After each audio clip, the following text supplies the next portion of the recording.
Hello. We are in the fourth unit, heading into it now.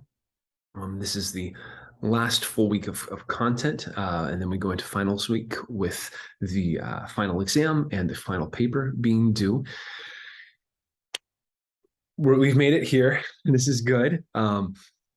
Really, again, I know I say this every time as we're going into the video, but I'm also really looking forward to this week because we're synthesizing, we're pulling together everything we've been learning, and we're starting to apply it to family relationships, to our engagement with community as a whole, taking the things we've learned in the texts that have come before, and as we finish out the Arnett text, it's really pulling it together with questions of how do we live in community, whether it's family, workplace, friendship, whatever it is. How do we contribute to those communities? How do we engage in a way that's helpful, right? Like not avoiding difficult conversations, and is done in a dialogic sort of way, a way that prioritizes dialogue. So these chapters in this book are some of my favorite that you're reading this week. And again, I am looking forward to more discussion in our discussion boards. So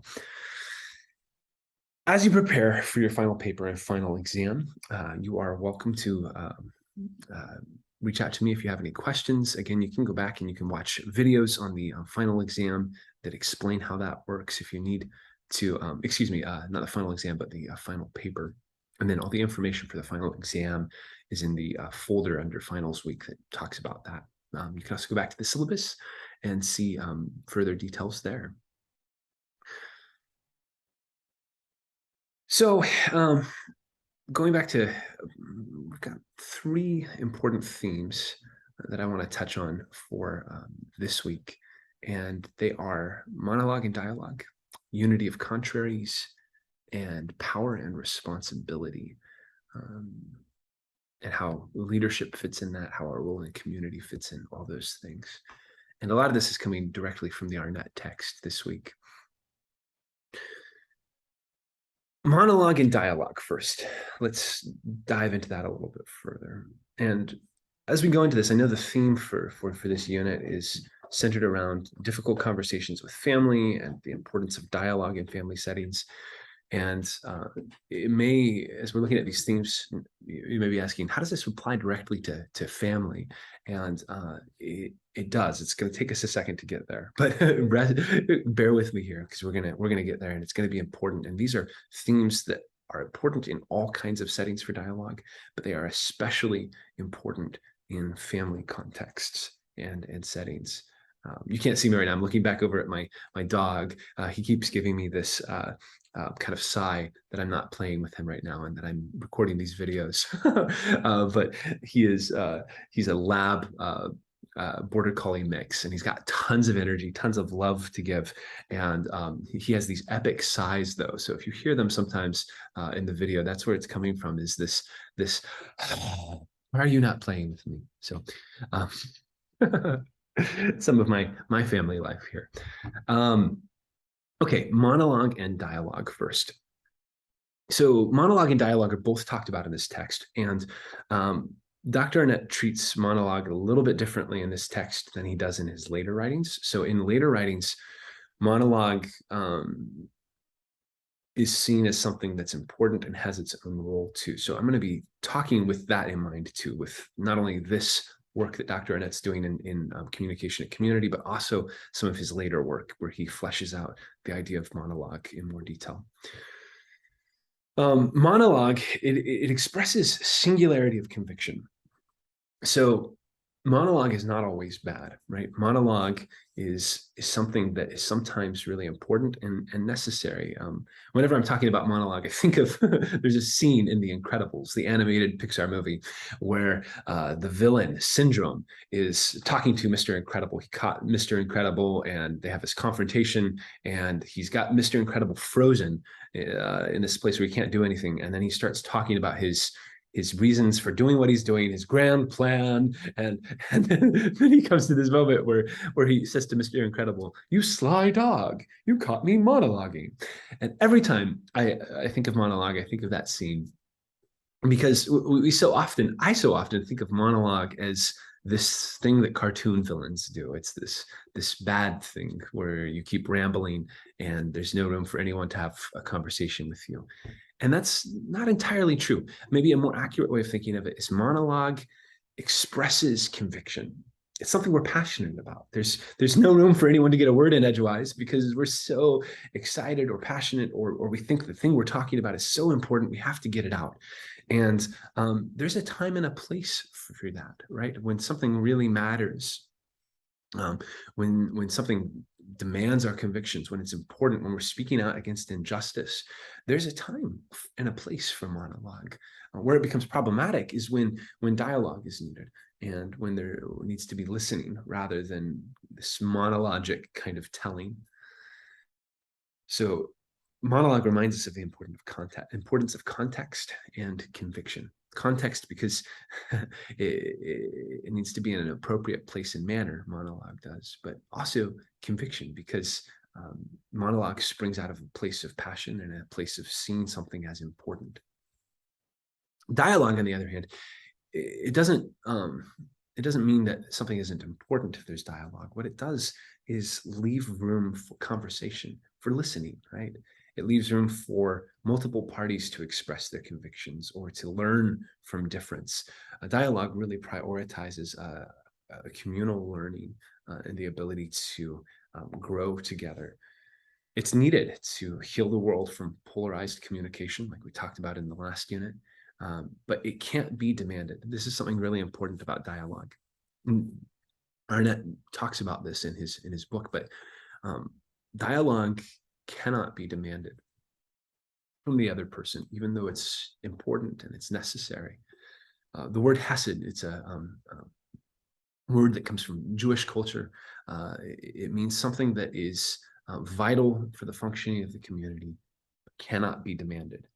It's essential, but it can't be required, right? We have a dinner in the PhD program in the communication Department of Communication Rhetorical Studies that happens maybe once a quarter, where we bring food together and it's students and faculty come together and we get to have a great potluck. I love potlucks. And we share food and we share ideas. We get to talk, get to visit. And it's so good. It gives a lot of life to the community. It's a place where there's laughter, where there's a lot of things that are so important for a vibrant community. And yet we can't require that people come to that, right? If we said, hey, as a part of going to the school or working here, you have to come to Hesed and you have to bring a dish of food and share it and laugh, and oh, you have to do that. If we started doing that, then it would kill it, right? It's the sort of thing that makes what's special about that disappear if you start to force it. But at the same time, if it doesn't happen, then the community will change and things will break down and there won't be the same kind of relationship or the same kind of camaraderie that would be there otherwise, right? And this is something so important in the context of family relationships, because families run by Hesed. They run so much by that which is required but cannot be demanded, right? Especially as people grow up in a family, when you have when there's no longer a parent who's able to tell their 5-year-old, hey, you have to clean your room, or you have to be nice to your brother, or you have these things that can be told and demanded when someone's little. But as kids grow, as families get older, there are things that need to be done that can't be demanded, right? So going to a sibling's birthday party or sending presents for Christmas, those things are not part of a contract that I've signed. Calling my sister on her 30th birthday and getting to have a great conversation with her, those aren't things that I'm that I'm contractually obligated to do, but they're required for it to be a good family, for us to have relationship and be connected. And it can only happen voluntarily. I have to step into it, right? If I try to demand it, it starts to become really oppressive. There can be a lot of communicative unhealth that comes with that. But Hesed is what makes families run. It's what needs to be done for the good of the family and the community. It's required, but it can't be forced. It's necessary, but it can't be required. Maybe that's a better way of thinking of it. The next big idea that I want to look at is a unity of contraries. What is a unity of contraries? Well, this is explored a little bit more in the book, but it's related to walking a narrow ridge. One of the unity of contraries that is explored by Arnett in the book is the idea of freedom and restraint, and this does come from Martin Buber. There's a quote where Buber says, according to the logical conception of truth, only one of two contraries can be true. Right? If they oppose each other, only one thing can be true. But in truth, reality of life as one lives life, they are inseparable. The unity of contraries is the mystery at the innermost core of dialogue.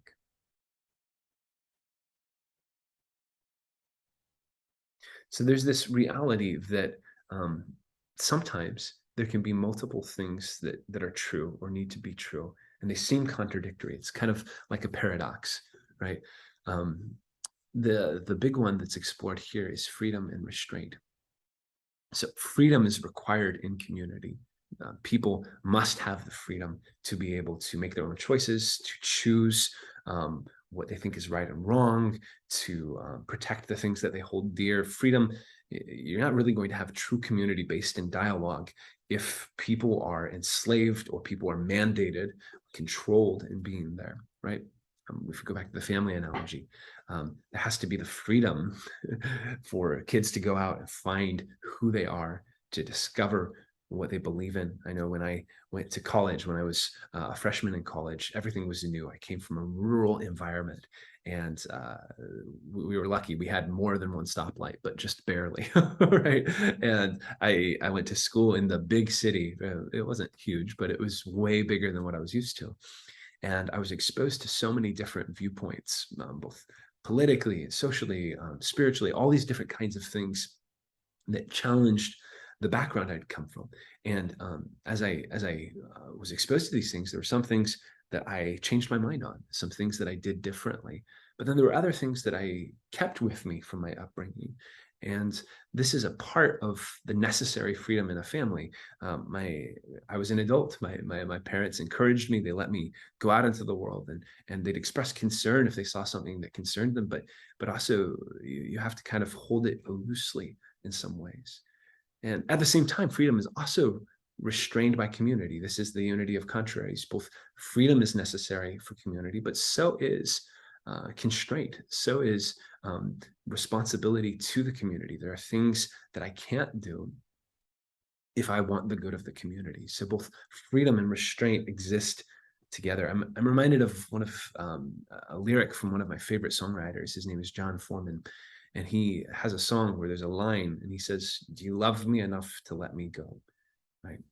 And to really, the whole song is talking about love is a kind of thing that exists with both freedom and constraint. There's this willingness to hold on to love, to fight for it, to defend it, to believe in it, and yet also a willingness to hold it loosely and not try to control it, right?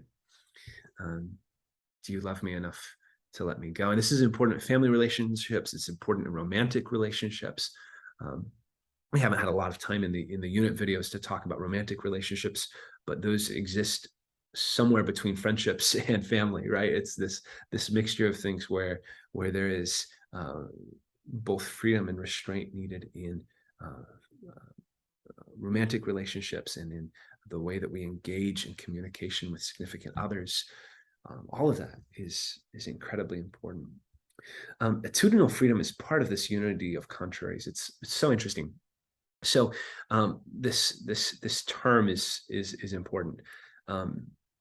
Attitudinal freedom is different than a freedom that prioritizes like a change of scenery. Rather than a change of scenery, attitudinal freedom is about the change of attitude. So freedom as a change of attitude brings us to an example used in the book of Viktor Frankl. Viktor Frankl was a really important author, thinker, psychologist who worked in I believe it was either France or Germany.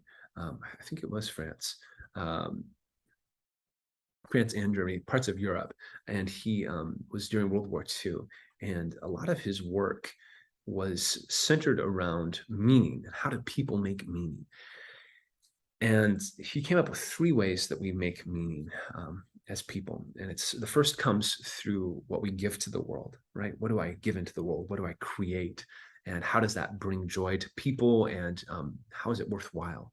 The second is from what we take from the world. So the things that are given to us, right? Relationships, friendships, all these other things that bring meaning into our lives.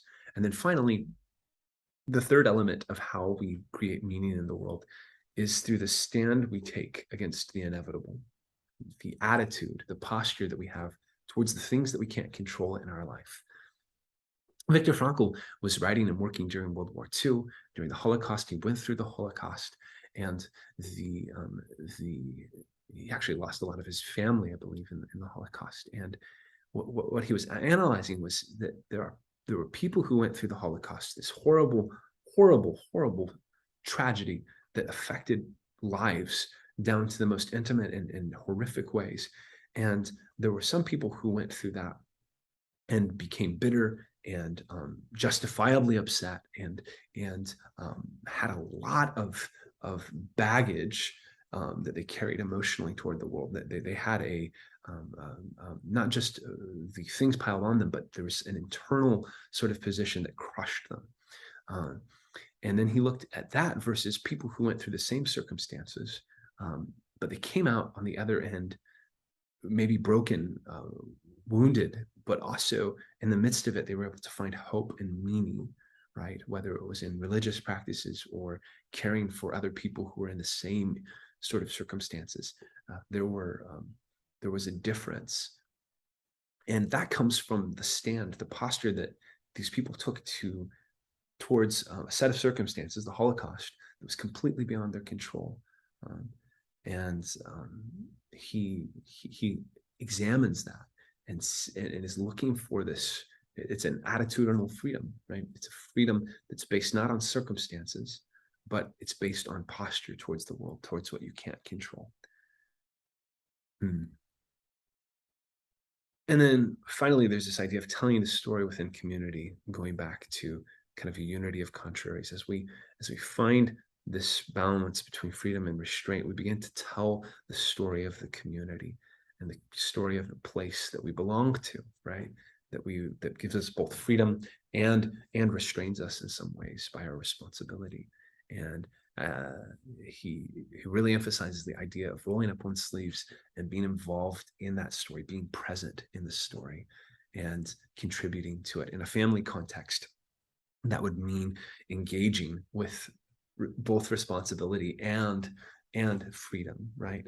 It's a way of moving forward and of continuing family traditions, continuing the narrative of a family.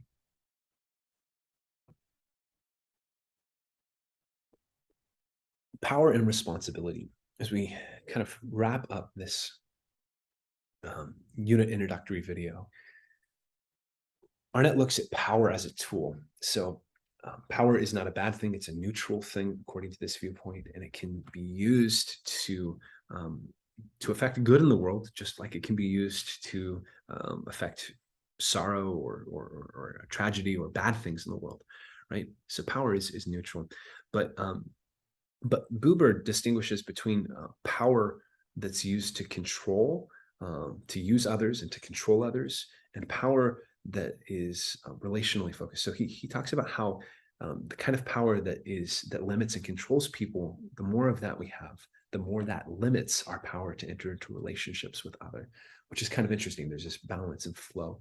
But Arnett points us toward the idea of using power for the good of the common center. What is it that's drawing us together as a community? Is it the good of the family? Is it the good of the workplace? Is it the good of a certain thing we're working towards together? And then using the power that we have to propel that, to help with the common center and the common good. one of the terms that Arnett talks about in the conversation around power and responsibility is healthy competition instead of agreed upon deceit. He tells a story that was really interesting about coaching a football team where the interviewer said, "I'm so glad you have this healthy competition with other teams." And he was like, "Actually, this isn't healthy competition. It's agreed upon deceit, right? I find the weaknesses in the other team. I tell my team about it, and we plan a way of moving forward and trying to take advantage of those weaknesses without telling the other team. And we call it fair play, and we call it competition, but really it's agreed upon deceit. Fair competition would be if the team found those weaknesses and then told the other team about it with a lot of warning so that they could address them, and then they could face each other on the field from positions of strength, right? So he distinguishes there. Agreed upon deceit is when we have these situations where we lie to ourselves and we lie in communication and in our communities. There are moments where it's actively avoiding difficult conversations.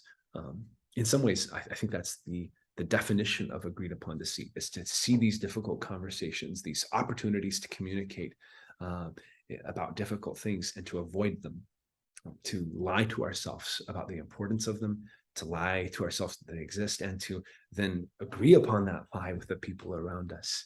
We keep moving forward as if nothing's an issue, when really underneath the surface things exist and things are problematic and need to be addressed. But instead of agreed upon deceit, if we move into a place where there's healthy competition, or maybe even a healthy commitment to honest and open communication, to speaking truth, and also holding on to a commitment to care for the common center and the good of the community. There can be something really powerful that comes in there, using power and love together for healthy communication rather than agreed upon deceit.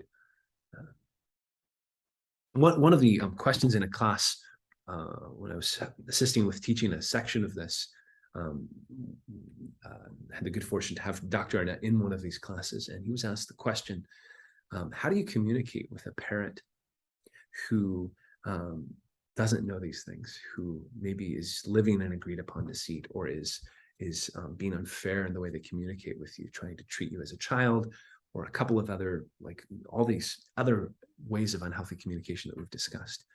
And he said something that really stuck out to me. He said that responsibility for healthy communication lies with the person who has the greatest communicative skill. You've been through a course over the last 4 weeks that has increased your communicative skill and your ability to see the need for crucial conversations, and to do so with humility, with grace, with kindness, and with confidence. And there may be moments where you're engaged with your parent and you have more communicative skill in that moment. Congratulations, you're stepping into a place where you have some responsibility, and you have responsibility to care for the person in a conversation or in a community who might not have the same level of communication skills that you have. And that's part of being in community, part of that balance between caring for the self and the other, right? It's both incredibly freeing and exciting to have those kinds of skills and to be able to step into those moments, and yet it has restrictions. It puts ties on us of responsibility for the other, and to do so with humility and a willingness, a commitment to listen. And that commitment to listen, to dialogue, it starts to lead us into leadership. It pulls us into it, right? Because as we step into the reality that responsibility for healthy communication lies with the person with the greatest skills in communication, that starts to take us into places of leadership, right? Where we have to sort these things and we have to balance our responsibility in the moment. I think of the terms that are used here in this book about the great character, the person who knows the rules of a community, the communicative things so well that they have the freedom to, at times, push the community in a different way, to expand the notion of what's needed in the community. Dietrich Bonhoeffer is mentioned here, an incredibly important pastor, teacher. He lived in Germany during the Nazi regime, and he was actually involved in a plot to kill Hitler. And he helped smuggle Jewish people to the border to get out of the concentration camps. He eventually died for his role in the plot to kill Hitler. He was executed shortly before the end of the war. But Dietrich Bonhoeffer was a pacifist. He wrote multiple books about the importance of nonviolence, and yet he has this moment where he is involved in trying to kill Adolf Hitler. And you have this unity of contraries is what we start to see in Dietrich Bonhoeffer, both a commitment to his ideals of pacifism, but also the recognition that something needed to be done about the injustice and the horrible situation that was happening in Germany at the time. And the only way he saw forward was to remove Hitler from his position of power. And I think it's a dramatic example, right, of someone who lived a life that looks like it's from a story, but we all have moments of that.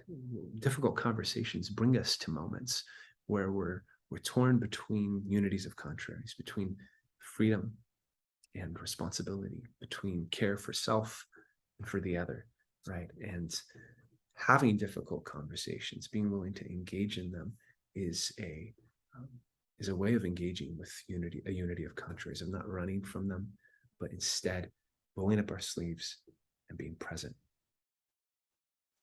You're going to hear from me again as we come up to finals week. We can talk over Zoom and over in our office hours, email if you need to. But thank you for being a part of this class, for doing the work, and for caring enough to engage on the topic of difficult conversations. We need more people like you who have the care and the commitment to gain the skills needed to have difficult conversations and to engage that unity of contraries, freedom and responsibility. All right, take care.